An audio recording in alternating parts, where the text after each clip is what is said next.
This is Curious Minnesota, a Star Tribune project that sends staff from the state's largest newsroom hunting for the answers to great questions we receive from you, our readers. We're here to answer everything you want to know about the state's people, places, and culture. Welcome to Curious Minnesota. I'm your host, Ash Miller. Today, we're going back in time. We're visiting the era of bootleggers, of hush money, of kidnappings and shakedowns, and Elliot Ness. An anonymous reader wrote into Curious Minnesota to ask about St. Paul's illustrious past when it comes to organized crime during Prohibition. Specifically, they wanted to know if it was true that St. Paul allowed gangsters to operate within the city as long as they committed their crimes somewhere else. I'm joined by the Star Tribune's James Walsh, our in-house expert when it comes to all things St. Paul. All right, Jim. Well, thanks for joining us today. Like I said, we're going to be talking about gangsters and St. Paul's history with them. So St. Paul's infamous history with gangsters. Yes, yeah. Which I did not know about. As I mentioned on the podcast before, I am not from here, so I am still learning everything I need to know about St. Paul and about Minneapolis and about Minnesota in general. So every day I learn something new, and this was definitely a new one. This is a lot of fun, actually. And you know, a lot of the places where the gangsters were hanging out in St. Paul are still there. And people make like money doing gangster tours of St. Paul. Wow. Yeah. So the reader wrote in and asked if it was true that the city actually provided a safe haven for gangsters. They did indeed. And It began with the police chief was O'Connor, and it was called the O'Connor Layover Agreement. Mm-hmm. And it really started in the early 1900s. And the idea that was that the criminals who were wanted elsewhere, as long as they didn't get in trouble in St. Paul, if they didn't commit crimes in St. Paul, the cops would not bug them or arrest them or work with the feds to bring them in. And that started around the early 1900s under Chief O'Connor, but it really became notorious in the 20s and 30s with the advent of Prohibition. Right. And the gangsters that made their money either through bank robbery or through the sale of illegal liquor, they would come to St. Paul. They'd rob a bank somewhere, they'd get in trouble someplace, and they'd hide out in St. Paul. And the cops at that time, O'Connor had been retired, but they continued this tradition of leaving the gangsters alone. How do you propose that, do you think, and get away with it?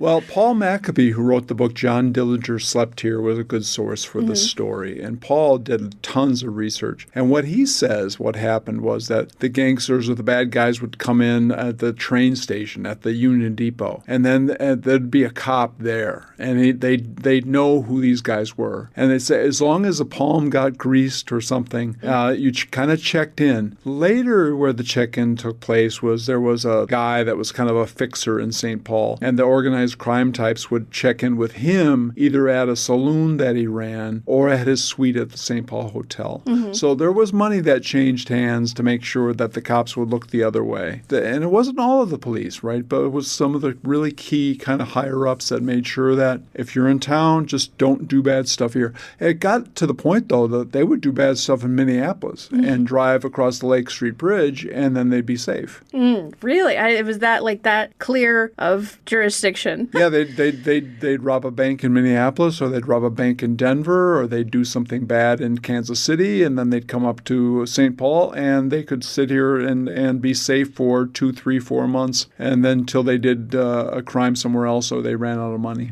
John Dillinger was staying in an apartment building on Lexington Parkway in St. Paul that was 1 block south of Grand Avenue, and got tipped off that the cops were coming, that the feds were coming, and shot his way out. So, I mean, not every cop knew, right? So a lot of uniformed cops were like, they were just told that he was there, and he shot his way out, and he made his way out. I think he went to a doctor in Minneapolis that took care of him and addressed his wounds and stuff. But, this thing was going on for a long time, and it didn't really stop. It didn't start to stop until I think the editor of the St. Paul Daily News really started calling city officials to task for doing this. He ended up putting, I think, recording equipment into St. Paul Police Headquarters. They got all this stuff on tape, and so by the early to mid-1930s, it became apparent that the police were on the take for this, and it was a huge scandal, and finally the O'Connor rules went away. way. The current police chief of St. Paul told me when we talked a little bit about it, we don't do that anymore, obviously. But, the problem was when you lay down with dogs, you get fleas. So basically it was like the worst kept secret.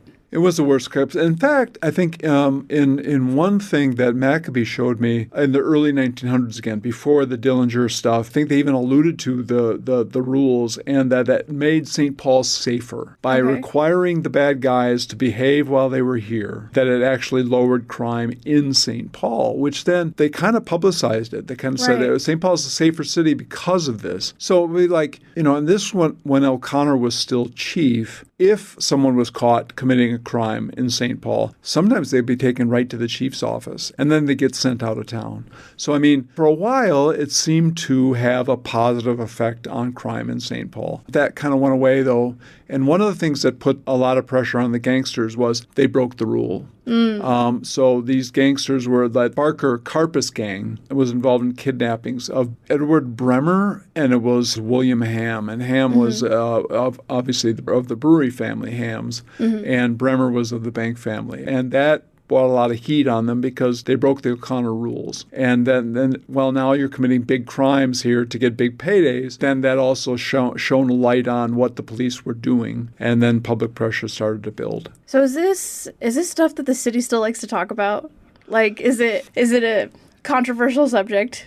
It is. It's kind of funny, Maccabee was talking about that a little bit. They're not. It's like they're not unwilling to talk about it, but they don't really want to bring it up. And yet, I interviewed the guys who run the St. Paul Police Historical Society, and they have items on display. Like Homer Van Meter was shot down by cops, and he was one of Dillinger's gang, and he was shot down by cops, I think, and his money was taken by the cops. He had a bunch of money that he wanted to launder in St. Paul, and they cornered him in an alley and they shot him and they killed him. They have his hat with bullet holes in it in a case. They have Tommy guns and things like that. So they'll talk about it, but they're not proud of it. So they don't like to publicize it too much. Enough so that they still have walking tours. They're not city-run walking tours. Right, they're not city-run walking tours, but you can still get a walking tour of St. Paul or of downtown St. Paul where gangsters used to hang out, where the bars used to be, things like that. But all throughout St. Paul, there are apartment buildings, there are old places that used to be saloons and stuff where they hung out or where they did their planning or where they lived for a few months here and there.